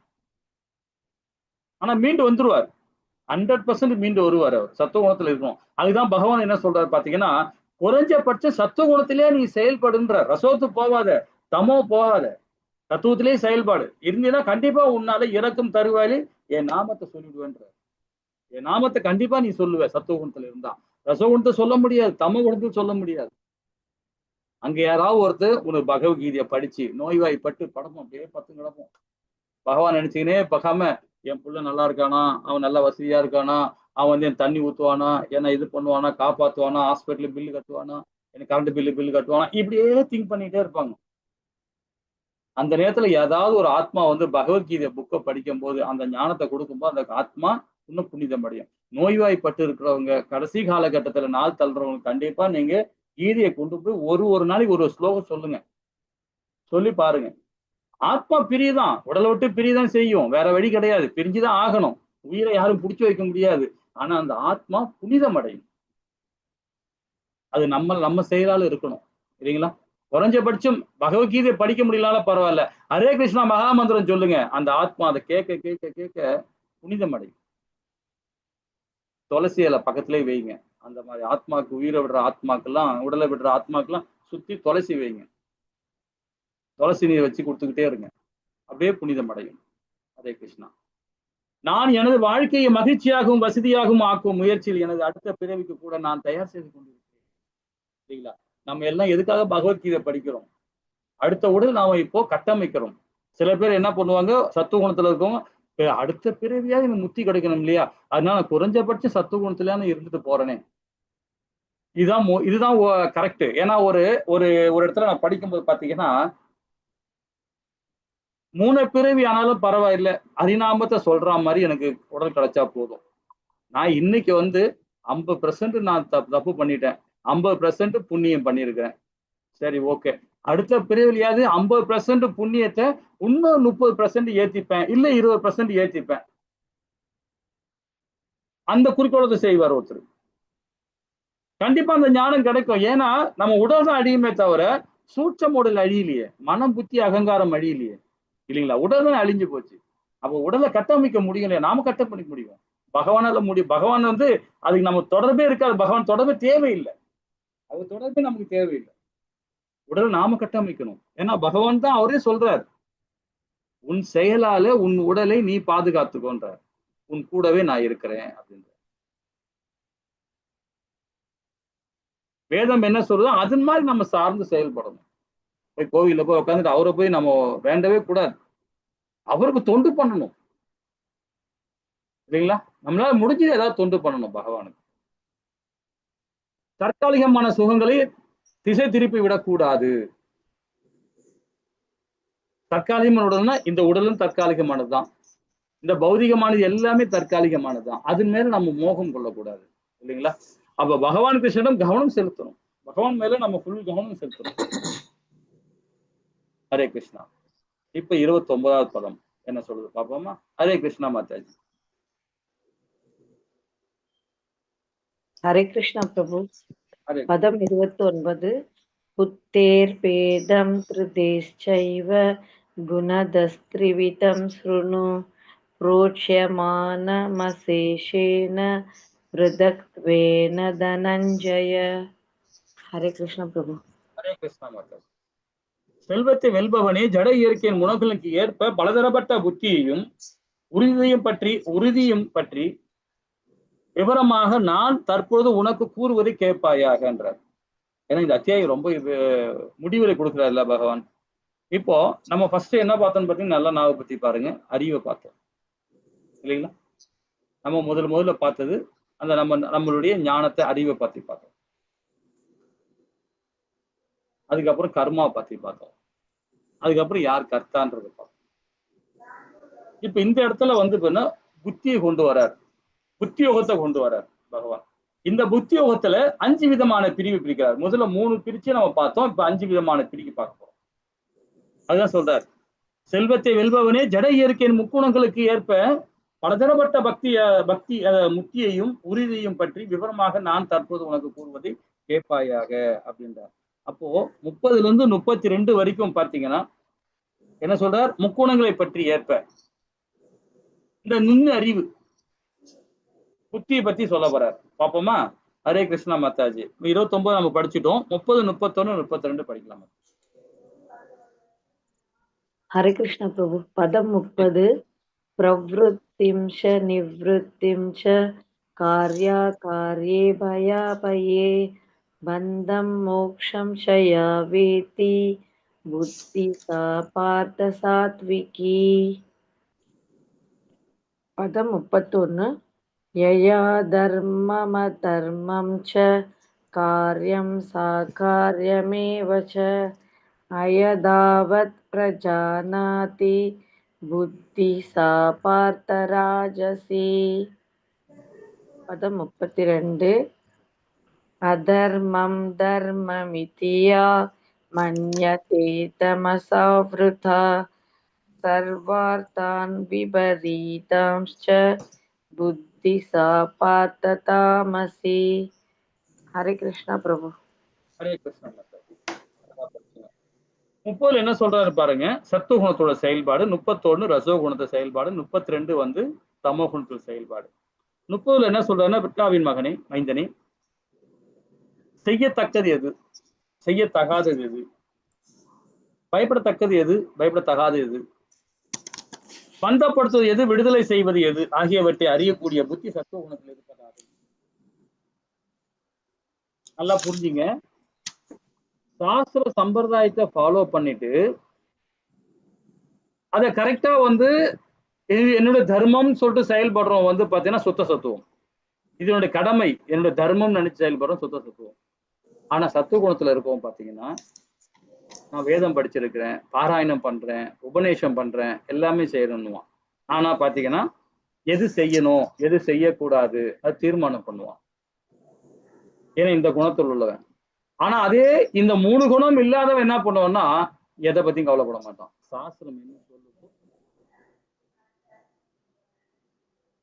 இது நல்லது இது கெட்டதுன்னா அந்த சிந்தனையே இருக்காது. ஏன் அந்த எண்ணமே வராது அவனுக்கு. ஆனா சத்துவ குணத்துல இருக்கவன் பாருங்க, இதை செய்யலாமா இதை செய்யக்கூடாதா, இதை செஞ்சா நமக்கு பயம் வருமே, இதை செய்ய பயப்படணுமே, இப்படி இந்த மாதிரி ஏதாவது ஒரு திங்கிங்ல இருப்பார் சத்துவ குணத்துல. அதை இவராது பரவாயில்லை. ரசோகுணத்தில் உள்ள பாத்தீங்கன்னா, தாவின் மகனே, தர்மம் அதர்மம், செய்யத்தக்க செயல் செய்யத்தகாத செயல் இவற்றை உள்ள வேறுபாட்டை இயலாத புத்தி ரசோகுணத்தில் உள்ள செயல்பாடு. ஏன்னா அவருக்கு வந்து சத்துவகுணத்தில் இருக்கிறவரு பகவான் சொல்றதை காது கொடுத்து கேட்க மாட்டார். ஏன்னா அவருக்கு அந்த உற்சாகம், அந்த ஈகோ, அந்த தன்மையில இருப்பார் அவர். ஆனா இவர் என்னன்னு பாத்தீங்கன்னா, அதர்மம் தர்மம் இது ரெண்டுத்துக்குமே செயல்பாடு தெரியாது. ஏன்னா அதை பத்தி பார்க்க மாட்டார். அதர்மத்தை பார்க்க மாட்டார், தர்மத்தை பார்க்க மாட்டார். எனக்கு தேவை என்னுடைய காரியம் சாதிக்கணும் அப்படின்ட்டு போவது தான் இந்த குணம். அதே தமோ குணத்துல இருக்கிறவங்க அறியாமை, அசூர குணம். அறியாமைன்றது நம்ம படிச்சிருக்கிறோம் இல்லைங்களா, அசூர குணம். மற்றும் இருளின் மயக்கத்தின் கீழ் தர்மத்தின் அதர்மத்தையும் தர்மமாக அறிந்து எப்பொழுதுமே தவறான வழியில் முயற்சி செய்யும் புத்தி அத்தனே தமோ குணத்தில் இருப்பதாகவும் சொல்றாரு. இது நம்ம படிச்சிருக்கோம். என்ன பாத்தீங்கன்னா, அஜிம்லான் ஸ்டோரி எடுத்துக்கலாம். அஜிம்லான் ஸ்டோரி எப்படி இருந்து பாருங்க. முதல்ல ஒரு நல்ல ஒரு குணத்துல இருந்தான், சுத்த சத்துவத்துல இருந்தான். பிரம்மச்சாரியா இருக்கும் போது ஒரு கிரகஸ்தனா இருக்க அந்த பருவம் வரைய டைம்ல ஒரு விபச்சாரிய பார்த்துட்டான். கடைசியில என்னாச்சு பாருங்க, அப்ப என்ன ஆச்சு பாருங்க, ரசோகுணத்துல போயிட்டான். ரசோகுணத்துல போனது மட்டும் இல்லாம முழுக்க முழுக்க அவளுடைய தவறான உறவு மூலியமாக 10 குழந்தையை பெற்றெடுத்து சரியான வளர்ப்பு இல்லாம என்னாச்சு பாருங்க, கடைசியில கொலை பண்றது, கொள்ளையடிக்கிறது, என்னென்ன அதர்ம காரியங்கள்லாம் செஞ்சானோ அப்படிலாம் செஞ்சான். அப்ப என்ன ஆச்சு பாருங்க, தமோ குணத்துக்கு போயிட்டான். சுத்த சத்துவத்துல இருந்தவன் சத்துவத்துல போய் ரசோல வந்து தமோ குணத்துல வந்துட்டான். கடைசியில என்ன ஆச்சு பாருங்க, ஏதோ அவனுக்கு போன ஜென்ம புண்ணியம், பகவான் நாமத்தை சொல்லிட்டான், ஹரிநாமத்தை சொல்லிட்டான். நாராயணான்னு சொன்ன பிறகு அவனுக்கு கடைசியில என்னாச்சுங்க, அந்த ஞானம் திருப்பி வந்துடுச்சு, கிடைச்சது. அது கிடைச்சதுனால என்ன ஆச்சு பாருங்க, அவனுக்கு சுத்த சத்துவத்துல போயிட்டான் திரும்பவும். அது போலதான் நாம எல்லாருமே, நம்ம எல்லாம் கருமையா இருக்கிறோம், கர்மத்தை நம்ம செஞ்சுக்கிட்டே இருப்போம் இல்லைங்களா, மாறி மாறி மாறி மாறி செஞ்சுட்டு தான் இருப்போம் நம்ம. அது நாம எந்த இடத்துல நம்ம நற்கதி அடையணும்னு பாத்தீங்கன்னா, நாம செஞ்ச பலனால நம்ம நற்கதி அடைவோம். நல்ல தூய்மையான செயலை நம்ம செய்யும் போது, பகவானுடைய மையப்படுத்தி நம்ம செய்யும் போது, அது ஏதோ ஒரு இடத்துல நமக்கு வந்து ஒரு நல்ல காரியத்தை கொடுக்கும். ஏதோ அஜிம்லான மாதிரி நம்ம எல்லாம் தவறக்கூடியவர்கள் தான். நம்ம தவறாதவர்கள் நம்ம சொல்லவே முடியாது, தவறக்கூடியவர்கள் தான் நம்ம. தவறாதவர்கள் யாருன்னா சுத்த சத்தத்துல போறோம். நம்ம போக முடியுமா பாருங்களேன், முடியாது. சமுதாயம் நம்மளை பூச்சி இழுக்கும், அப்பா அம்மா பூச்சி இழுப்பாங்க, பிள்ளைகளை பூச்சி இழுக்கும், மனைவி இழுப்பாங்க, கணவன் இழுப்பாங்க, எல்லாமே பூச்சி பூச்சி இழுப்பாங்க நம்ம. ஏன்னா அது பௌதீகம், அப்படிதான் இருக்கும். ஆனா அதெல்லாம் மீண்டு வராம பாருங்க, அவனா சுத்த சத்துவம். ஆனா கண்டிப்பா வருவாங்க, வர முடியும். அதனால அதை பத்தி நம்ம விவரமா 3வது அந்த அதாவது லெவல் 3ல வரும்போது இன்னும் விவரமா புரியும். ஏன்னா உபநிஷம் மூலியமா நம்ம படிக்க போறோம். NOD, NY, ஈசோபனேஷ் இதெல்லாம் படிப்போம். படிக்கும் போது பார்த்தீங்கன்னா நிறைய விஷயங்கள் நம்ம புரிஞ்சுக்கணும் இல்லைங்களா. சரி, இதுல வந்து இன்னும் விரிவா நம்ம இதை பார்க்கலாம். முக்குணங்களுக்கு ஏற்ப புத்தி புரிந்து கொள்ளுதல், இந்த ஞானத்தை வச்சு நம்ம புரிஞ்சுக்க போறோம். என்ன புரியணும் பாருங்க, நம்ம முதல்ல படிச்சதுதான், ஒரு சின்ன கண்ணோட்டமா பார்க்கலாம். முக்குணங்களுக்கு ஏற்ப புத்தி அல்லது புரிந்து கொள்ளுதல், அதாவது சத்துவ குணத்துல இவற்றை அறியக்கூடிய புத்தி என்னன்னு பாருங்க, செய்யத்தக்கது எது, செய்யத்தகாதது எது, பயப்படத்தக்கது எது, பயப்படத்தக்கது, பந்தப்படுத்துவது, விடுதலை பெறுவது, செய்வது, இதை பகுத்து பார்ப்பான். இதை பகுத்து பார்ப்பான். ஏன்னா எனக்கு பகுத்தறிவாளன் அப்படின்னு தன்மையில இருப்பார். ஏன் நிறைய நான் வேதம் படிச்சிருக்கிறேன், நிறைய இதெல்லாம் பண்றேன், கோயில் குளமாக சுற்றினுக்கிறேன், இதெல்லாம் தெரியும், இந்த சாஸ்திரம் தெரியும், எல்லாமே செயல்படுவார் அவர். இது செய்யலாமா செய்யக்கூடாதுன்னு. ஆனா அந்த குணத்தை தான் இருப்பார் அவர் சத்துவ குணத்துல. அதே ரசோகுணத்துல பாருங்க, புத்தி இவற்றை பாகுபடுத்தி பாரிய முடியாது, அந்த தன்மை இருக்காது. தர்மம் மற்றும் அதர்மம், செய்யத்தக்கது எது, செய்யத்தகாத செயல் எது, அந்த எண்ணமே இருக்காது அவருக்கு. ஏன்னா முழுக்க முழுக்க அவருடைய செயல் எல்லாமே அதர்ம செயலை தான் இருக்கும். அவருக்கு பணம் தேவை, ஒரு பொருள் அடையணும், ஒரு உயிர் அடையணும், ஏதாவது ஒரு அடைஞ்சே ஆகணும்ன்ற குணத்துல போவார், கொலை கூட பண்ணுவார், அந்த மாதிரி ஸ்டேஜில் போவார். தம குணத்துல புத்தி அறியாமை மற்றும் மயக்கத்தினால் தர்மத்தின் அதர்மத்தையும் அதர்மத்தை தர்மமாக அறிந்து எவ்வாறு செயல்பட வேண்டுமோ அதற்கு எதிர் வழியில் உண்மை புறம்பாக எப்பொழுதுமே செயல்படுகிறார். அசுர குணத்துல இருப்பார் அவர். 34, அதாவது 33, 34, 35. மாதாஜி படிக்கிறீங்களா? ஹரே கிருஷ்ணா பிரபு. ஹரே கிருஷ்ணா. பதம் 33. திருத்யாயயா தாரயதே மன பிராணேந்திரிய கிரியாஹ யோகேனாவ்யபிசாரிண்யா த்ரிதிஹி சா பார்த்த சாத்விகி. பதம் 34. யயாது தர்ம காமார்த்தான் திருத்யா தாரயதேர்ஜுன பிரசங்கேன ஃபலகாங்ஷு திருதிஹி சா பார்த்த ராஜசி. பதம் 35. யயா ஸ்வப்னம் பயம் சோகம் விஷாதம் மதமேவச ந விமுஜ்ஜதி துர்மேதா திருதி சா பார்த்த தாமசி. ஹரே கிருஷ்ணா பிரபு. ஹரே கிருஷ்ணா மாதாஜி, அழகா படிச்சீங்க. ரொம்ப அழகான இடம் இது. அதாவது இதை பத்தி பாத்தீங்கன்னா மன உறுதி, நம்முடைய மன உறுதியை பத்தி நம்ம படிக்க போறோம். இந்த 3 குணத்துல உள்ள எப்படி அந்த உறுதி எடுக்கிறாங்க, எது தன்மையில் எடுக்கிறாங்கன்ற பார்ப்போம். 33 என்ன சொல்றாருன்னா, அப்தாவின் மைந்தனி, உடைக்க முடியாததும் யோக பயிற்சியை நிலையாக பாதுகாக்கப்படுவதும் மனம் வாழ்வு மற்றும் புலன்களின் இயக்கத்தை கட்டுப்படுத்துவமான மன உறுதி சத்துவ குணத்தில் சார்ந்ததாகும். இப்போ உடைக்க முடியாததும் யோக பயிற்சியை நிலையாக பாதுகாக்கப்படுவதும் அப்படின்னு சொல்லப்படுது. இது சத்துவகுணம். இப்ப நாம எல்லாம் வந்து ஹரே கிருஷ்ணா மகா மந்திரம் நம்ம சொல்றோம்னு வச்சுங்களேன். நம்ம அஷ்டாங்க யோகத்துல படிச்ச மாதிரி 6வது அத்தியாயத்துல படிச்சோம் இல்லைங்களா? அஷ்டாங்க யோகத்துல அதுதான் பகவான் என்ன சொல்றாருன்னா அந்த அத்தியாயத்துல 10லயும் சொல்றாரு. 10வது அத்தியாயத்தில் 25வது ஸ்லோகத்திலையும் சொல்றாரு. ஏன்னா பகவானுடைய நாமத்துலதான் நான் வாசமே செய்யறேன்றார். அந்த ஹரிநாமத்துல நான் வாசமே செய்யறேன்றார். 10ல 25ல சொல்றாரு. 6வது அத்தியாயத்திலும் விளக்கம் கொடுக்குறாரு. இந்த இடத்துல நம்ம என்ன புரிஞ்சுக்கணும் பாத்தீங்கன்னா, யோக பயிற்சி எப்படி புரிஞ்சு பாத்தீங்கன்னா, ஹரே கிருஷ்ணா மகா மந்திரம் நீங்க ஜபம் பண்ணிக்கிட்டே இருந்தீங்கன்னு வச்சுங்களேன், உங்களுக்கு ஆட்டோமேட்டிக்கா அந்த மூச்சு பயிற்சியை நீங்க பண்ணணும் அவசியமே வராது. எக்ஸசைஸே பண்ண வராது. உடலும் வந்து பாத்தீங்கன்னா நீங்க ஒண்ணும் இல்லை மாதாஜி, நிறைய பேர் சாப்பிட்டு செரிக்காம இப்போ நம்ம கோவிலுக்கு போயிருந்தோம் பாத்தீங்களா? அப்போ வந்து ஒரு மாதாஜி, ரொம்ப வயசு உள்ள மாதாஜி, 75 வயசு இருக்கும், நம்ம தமிழால் தான் அவங்க வந்திருந்தாங்க. எனக்கு அடிக்கடிக்கு ஜெலசின் போட்டு குடிச்சிட்டே இருக்கிறாங்க. என்ன கேட்டா செரிமானம் ஆக மாட்டேங்குது பிரபு, செரிமானம் ஆக மாட்டேங்குதுன்றாங்க. அப்ப எத்தனை வாட்டி நீங்க ஹரே ஹரே ஹரே கிருஷ்ணா மகாமந்திரம் சொல்றீங்க அப்படின்னு? நான் நிறைய சொல்லியிருக்கிறேன் பிரபு, ஏகப்பட்ட சொல்றேன்றாங்க. எந்த டைம் சொல்றீங்க அப்படின்னு கேட்டேன்.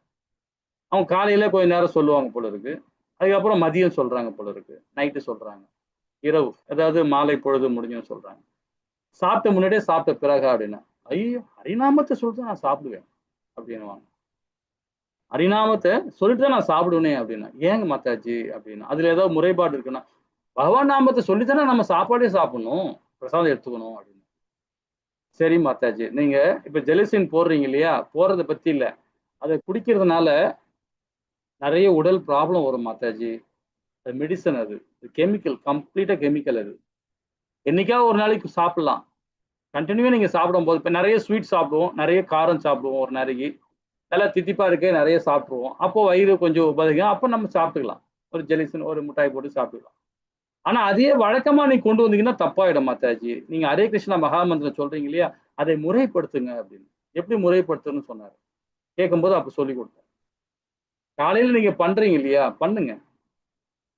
ஹரிநாமத்தை சொல்லிட்டு பகவானுக்கு நெய்வேத்தியம் பண்ணிட்டு அந்த பிரசாதத்தை எடுத்துக்கிட்டு முடிஞ்ச பிறகு ஒரு 20 நிமிஷம் ஒரு 1/2 hour வீட்டுல இருந்தீங்கன்னா முடிஞ்ச பிறகு உட்காந்துட்டு ஜபம் பண்ணுங்க. அட்லீஸ்ட் ஒரு 2 ரவுண்டாவது பண்ணுங்க, நிதானமா பண்ணுங்க. மூச்சு வந்து உள்மூச்சு வெளிமூச்சை வாங்கி பண்ணுங்க. ஹரே கிருஷ்ணா கிருஷ்ணா கிருஷ்ணா ஹரே ஹரே, ஹரே ராம ராம ராம ஹரி ஹரி. இப்ப நான் மூச்சை எடுக்கவே இல்லை, பிடிச்சி வச்சுருக்கிறேன் மூச்சை நான், அதுக்கப்புறம் மூச்சை விட்டுறேன். இது மாதிரி 2 ரவுண்டு பண்ணி பாருங்களேன், அந்த செரிமானம் கபகபன்னு செரிச்சிரும். இதே 5 ரவுண்டு பண்ணி பாருங்க, திருப்பி பசி எடுக்கும். ஏன்னா நம்ம 14ல படிச்சோம், ஞாபகம் தான், 13 14ல படிச்சோம். 14ல பகவான் சொல்றாரு எப்படி 4 வகையான உணவை உண்றது எப்படின்னு சொல்லி கொடுத்தார், செரிமானம் ஆவதை பத்தி. ஹரிநாமத்தை சொன்னீங்கன்னாவே போதும், சாப்பிட்டு ஒரு 1/2 மணி நேரம் பொறுத்து ஹரிநாமத்தை உட்காந்து சொல்லி பாருங்க, உள்ள இருக்கிற எல்லாத்தையும் அக்னி பகவான் கரைச்சி எடுத்துருவான். அப்புறம் இதுக்கு நம்ம ஜெலிசன் போடணும், அதை போடணும், இதை போடணும், எந்த மருந்தையும் உட்கொள்ள தேவையே இல்லை இல்லைங்களா? அதுதான் இங்க சொல்ல வருது. என்ன சொல்றாரு பாருங்க, உடைக்க முடியாததும் யோக பயிற்சியை நிலையாக பாதுகாக்கப்படுவதும் மனம் வாழ்வு மற்றும் புலன்களை இயக்கத்தை கட்டுப்படுத்தும் மன உறுதி சத்துவகுணத்தில் இருக்கிறாங்க. யோக பயிற்சி நம்ம ஹரே கிருஷ்ணா மகாமந்திரம் சொன்னாவே போதும், யோக பயிற்சி பண்ணிடுவோம். 34ல சொல்றாரு, மன உறுதி மூலம் ஒருவன் அறம்பொருள் மற்றும் இன்பத்தின் புலன்களை மீது பற்றுதல் கொண்டுள்ளானோ, ஓ அர்ஜுனா, அத்தகைய மன உறுதி ரசோகுணத்தை சார்ந்தது. அறம்பொருள் மற்றும் இன்பத்தின் பலன்கள் மீது பற்றுதல், அவருக்கு எல்லாமே தெரியும். ஏன்னா அவரு சத்துவகுணத்துல இருந்தவர், திடீர் ரசோகுணத்துக்கு போறார். ஏன்னா அதுக்கு ஒரு விளக்கம் கொடுக்கலாம். பிராமணன் சொல்றேன்னு நான் தப்பா நினைச்சுக்காதீங்க. ஏன்னா அது இப்ப நானும் பிராமண கோர்ட்ல இருக்கிறேன், என் மேலே தப்பு இருக்கலாம் இல்லைங்களா? ஏன்னா அத்தனை பாத்தீங்கன்னா ஒரு மேரேஜ், ஒரு கல்யாண ஃபங்க்ஷனுக்கு போறோம், நம்ம இவ்வளவு வந்தா போதும் நினைப்போம். நான் சத்துவ குணத்துல இருக்கிறேன், நான் பிராமண குவாலிட்டியில இருக்கிறேன். நான் ஒரு கல்யாண ஃபங்க்ஷன்ல போய் நான் போய் அந்த புரோகித வேலை நான் பாக்குறேன் அப்படின்னு நினைச்சுங்களேன், இது விட்டுருங்க. நான் ஒரு ஒரு ஒரு ஸ்கூல்ல என்ன கூப்பிட்டுருக்காங்க, ஒரு காலேஜில் கூப்பிட்டுருக்காங்க, ஒரு எங்க வந்து ஒரு உபநேசம் பண்ணுங்க, கீதையை பத்தி சொல்லுங்க, கோவில வந்து சொல்லுங்க அப்படின்னா அவங்க ஏதாவது சன்மானம் கொடுப்பாங்க, அவங்க கொடுக்கறத வாங்கி நம்ம வந்துருவோம். ஆனா இல்ல எனக்கு இது பத்தாது, அப்படி கேட்குவாங்க. யாரு கேட்கணும்? ரசோகுணத்துக்காரன் தான். ஏற்கனவே அதுதான் ஒரு கல்யாண ஃபங்க்ஷன்ல போன உடனே ஏழ்மையை பார்த்து வாங்குறவங்க இருப்பாங்க, நல்ல வசதி படைச்சவங்களை பார்த்து அதிகமா வாங்கணும்னு ஆசைப்படுவாங்க. ஆனா இதே தான் சொல்லுவாங்க, இதே தான். ஏன்னா ஒரு பிராமணன் வந்து அது சொல்றவங்க வந்து பாத்தீங்கன்னா இந்த ஃபங்க்ஷனும் சரி அந்த ஃபங்க்ஷனும் சரி ஒன்னா சொல்லுவான். ஒரு கல்யாண வீடுன்னா ஏழ்மையான கல்யாண வீடும் சரி பணக்கார வீடு கல்யாண வீடும் சரி ஒரே மாதிரி சொல்றவன் தான் உண்மையான புரோகிதம் இல்லைங்களா? நான் இங்க ஒண்ணு சொல்லுவேன், பணத்துக்கு ஏத்த மாதிரி சொல்றோன்றது இந்த குணம், ரசோ குணம். அந்த உறுதித்தன்மை இருக்கணும். நான் என்னுடைய செயல் இப்படிதான் இருக்கும். நான் சத்திரியனா இருக்கேன்னா என்னுடைய செயல் இப்படிதான் இருக்கணும். நான் சூத்திரனா இருக்கேன்னா என்னுடைய செயல் இப்படிதான் இருக்கணும். அந்த உறுதித்தன்மையோடு யாருக்கும் பந்தப்படாம செயல்படணும். எந்த ஒரு உயிருக்கும் இடைஞ்சல் இல்லாம செயல்படணும் இல்லைங்களா? அதுதான் சுத்த சத்துவம். 35 என்ன சொல்றது பாருங்க. தாவின் மைந்தனே, கனவு, பயம், கவலை, வருத்தம், தேய்ந்த நிலை, மயக்கம் ஆகியவற்றின் அப்புறப்பட்டு பார்ப்பட்டு செல்ல இயலாத அறிவற்ற மன உறுதி தமோ குணத்தில் இருப்பதாக கூறப்படுகிறது. இந்த செயல் முக்குணங்களின் மன உறுதியை பத்தி படிச்சுட்டு இருக்கோம். இவங்க விளக்கமா கொஞ்சம் பார்க்கலாம். படிச்சோம், நோய் விளக்கமா பார்க்கலாம். உடைக்க முடியாததும் யோக பயிற்சியால் இவ பாதுகாக்கப்படுவதும் மனம், வாழ்வு மற்றும் புலன்களை இயக்கத்தை கட்டுப்படுத்தும் மன உறுதி சத்துவகுணம். ரசோகுணம் அறம்பொருள் இன்பம் அதாவது ஆகியவை பலன்கள் அதாவது பலன் மீது அதிகப்பட்டது. அது தமோ குணத்துக்கு பாருங்க, கனவு, பயம், கவலை, வருத்தம், தேய்ந்த நிலை, மயக்கம் ஆகியவற்றின் அப்பால் செல்ல இயலாத நிலை. எல்லாத்துக்கும் பயம் இருக்கும். பயம் இருந்தாவே என்னத்தை பாத்தீங்கன்னா அசுர குணம் வந்துடும், ஆட்டோமேட்டிக்கா உள்ள வந்துடும். பயம் பயம் வந்தாவே பௌதியத்துல போயிடுவோம். பௌதியத்துல போக ஆரம்பிச்சோம்னு வச்சுக்கோங்களேன், ஆட்டோமேட்டிக்கா நம்ம குணம் மாற ஆரம்பிச்சிடும். கனவு கனவுல வந்து இப்போ சயின்ஸ் நிறைய சொல்லுது, என்னென்னமோ சொல்றாங்க. நீ காலையில இருந்து என்னென்ன பண்ணியோ அதெல்லாம் உனக்கு கனவா வரும்னு சொல்றாங்க. அது ஒரு பக்கம். ஆனா நம்ம அந்த காலத்துல அப்படி கிடையாது. நம்ம எல்லாமே வந்து அப்பயும் வந்து அசுர குணங்கள் இருந்தது, இல்லைன்னு சொல்ல. அசுர குணங்கள் இருந்தது, ரச குணமும் இருந்தது, தமோ குணமும் இருந்தது, இல்லைன்னு இல்லை. எல்லா லோகத்திலையும் அப்பப்ப இருக்கதான் செய்யுது. ஆனா பெரும்பாலுமே சத்துவ குணத்துல நிறைய பேர் தான் இருப்பாங்க. சுத்த சத்துவத்துல இருக்காங்களோ இல்லையோ, சத்துவத்துல நிறைய பேர் இருப்பாங்க. 80% இருப்பாங்க. 10% ரசோகத்துல இருப்பான், தமோ குணத்துல 10% இருப்பான். அப்ப இருந்தது. ஆனா இப்ப இருக்கிறது அப்படியே ஆப்போசிட். 10 குணத்துல சுத்த சத்துவம் இருக்கான், சத்துவத்துல 10% தான் இருக்கான். மீதி 80%மே தமோ குணத்துல தான் இருக்காங்க. 80% தமோ குணம் தான் இருக்கிறாங்க. அப்ப அந்த கனவு, பயம், கவலை, வருத்தம், தேய்ந்த நிலை, மயக்கம் ஆகியவற்றின் அந்த அதை விட்டு மீண்டு வர முடியாது. நான் இன்னைக்கு ஒரு கனவு கண்டேன், இப்படி நடக்குமா, இப்படி இருக்குமான்னு ஆட்டோமேட்டிக்கா நினைக்க ஆரம்பிச்சிடும். ஆட்டோமேட்டிக் என்ன வரும்? பயம் வந்துடும். பயம் வந்துச்சுன்னா கவலை வர ஆரம்பிச்சிடும், வருத்தம் வந்துடும், தேய்ந்த நிலை. எதை பத்தியும் கவலைப்படக்கூடாது. கனவு வந்தா கூட சரி கவலைப்படக்கூடாது. பகவானே நமக்குள்ள வந்தாலும் பகவான் வந்தாருன்னா நல்லதான் சொல்லுவார் நமக்கு, இல்லைங்களா? நல்ல வகையே சொல்லதான் சொல்லுவார். ஹரே கிருஷ்ணா. அப்போ இதுல என்ன சொல்லப்படுது பாத்தீங்கன்னா, பிரம்மச்சரி அதை என்னும் சொல் பகவான் கிருஷ்ணன் ஈடுபட்டுள்ள நபர்களை, அதாவது எந்த செயலும் ஒருபோதும் வழி தவறாத நபர்களை குறிப்பதாகவும் சொல்லப்படும். இப்ப நம்ம ஊர்ல பாருங்க, இந்த மாதிரி யாராவது பஜனை பண்ணி இந்த மாதிரி இருக்காங்களா பாக்குறீங்களா? சனாத தர்மத்தை ஃபாலோ பண்றோம் யாராவது இது மாதிரி இருக்காங்களா பாத்துருக்கீங்களா? இன்னைக்கு ஊர்ல வெளிநாட்டுக்காரங்க தான் இன்னைக்கு அந்த மாதிரி இருக்கிறாங்க. எதை பத்தியும் கவலை கிடையாதுங்க. ரோட்ல பாத்தீங்கன்னா இந்த ட்ரெஸ்ஸோட தான் போவாங்க, இந்த ட்ரெஸ்ஸோட தான் இருப்பாங்க. கையில எப்பவுமே பார்த்தா கசல் இருக்கும், எப்பவுமே கசல் இருக்கும். எங்க நின்னாலும் போற ஹரே கிருஷ்ணா கிருஷ்ணா கிருஷ்ணா ஹரே ஹரே, ஹரே ராம ராம ராம ஹரி ஹரி சொல்லி அப்படியே கீர்த்தனை பண்ணி நடனம் ஆடுவோம். நம்ம ஆள் பாத்தீங்கன்னா யாராவது பாக்குறாங்களா, யாராவது கோச்சிப்பாங்களா, யாராவது சொல்லுவாங்களா, இப்படி பயம் நமக்கு இருக்கும். ஏன்னா நம்ம வந்து பௌதிகத்துல வாழ்ந்துட்டு இருக்கோம். கோவில்ல போனா கூட பஜனை பண்றதுக்கு யோசனை பண்ணுவோம். வீட்டுல இருக்கும்போது பஜனை பண்றதுக்கு யாராவது நம்ம கூட இருக்கவங்க யாராவது பார்த்து இதை பண்ணலாம்னு பயப்படுறோம். அதாவது ஒரு என்ன சொல்றது, ஒரு மாதிரி தயக்கம் இருக்கும் நமக்கு. உண்மையான பிராமணன் உண்மையான கோலத்துல இருக்கும் இப்படிதான் இருப்பான். ஏன்னா அவன் பகவானுடைய அனுகிரகத்தோட அவன் செயல்படுறான், இல்லைங்களா? நம்ம ஊர்ல யாராவது முட்டாக்கு போட்டு பாக்குறீங்களா? அவங்க போடுவாங்க. மாதாஜி ஒரு மாதாஜி இல்லாம இருக்க மாட்டாங்க. எல்லாமே ஃபாரினர்ஸ், கம்ப்ளீட் ரஷ்யன்ஸ் நிறைய பேர் இருக்காங்க. இன்னைக்கு ரஷ்யன்ஸ்ல வந்து ரஷ்யாவில் வந்து பாத்தீங்கன்னா 30% எல்லாம் சனாதன தர்மத்தை ஃபாலோ பண்றாங்க. இன்னைக்கு எத்தனை கோவில் தெரியுமா ரஷ்யாவில் இருக்கு? 680 கோவில் இருக்கு ரஷ்யாவில். இன்னைக்கு 680 கோவில் ரஷ்யாவில் இருக்கு. இஸ்கான் கோவில் மாத்திரம். ஒரு சிட்டில இல்லாத கோவிலே கிடையாது. சனாதன தர்மத்தை எல்லாம் ஃபாலோ பண்ண ஆரம்பிச்சிட்டாங்க. இது எல்லாமே ரஷ்யன் தான், இல்ல கம்ப்ளீட் ரஷ்யன் தான் இவங்க தான். ஸோ அந்த மாதிரி இருக்கு. ஒரு கிறிஸ்டின் சர்ச்சை வந்து இப்ப இன்னைக்கு கோவில் ஆக்கிட்டாங்க. பகவான் கிருஷ்ணர் கோவில் ஆக்கிட்டாங்க. ஏன்னா அதோட அந்த இது பகவானுடைய அந்த வேதத்தை உணர்ந்து செயல்பட ஆரம்பிச்சிட்டாங்க. அது அந்த உணர்வை ருசிக்க ஆரம்பிச்சிட்டாங்க இல்லைங்களா?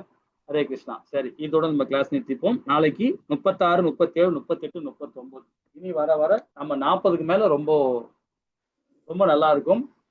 விரிவா பார்க்க போறோம். பகவான் வந்து அழகா முடிவுரை கொடுக்க போறார். அந்த நம்ம வர்ணாச தர்மத்தையும் பத்தி ரொம்ப அழகா கொடுப்பார். நம்ம இதுல இருந்து தொடர்ந்து பார்ப்போம் நாளைக்கு. ஹரே கிருஷ்ணா. ஹரே கிருஷ்ணா பிரபுஜி. பிரபுஜி नमो नमः। जय श्री कृष्ण चैतन्य प्रभु नित्यानंद श्री अद्वैत गदाधर शिवासादि गौर भक्तवृंद जय। हरे कृष्ण कृष्ण कृष्ण हरे हरे हरे राम राम राम हरे हरे। ஓம் கிருஷ்ணா. சொல்லுங்க மாதாஜி, ஏதோ சொல்ல வந்தீங்க. ஹரே கிருஷ்ணா. ஹரே கிருஷ்ணா பிரபுஜி. பிரபுஜி ஆன்மீக அகங்காரம் நேத்து சொன்னீங்க, எனக்கு மறந்துட்டேன் பிரபுஜி.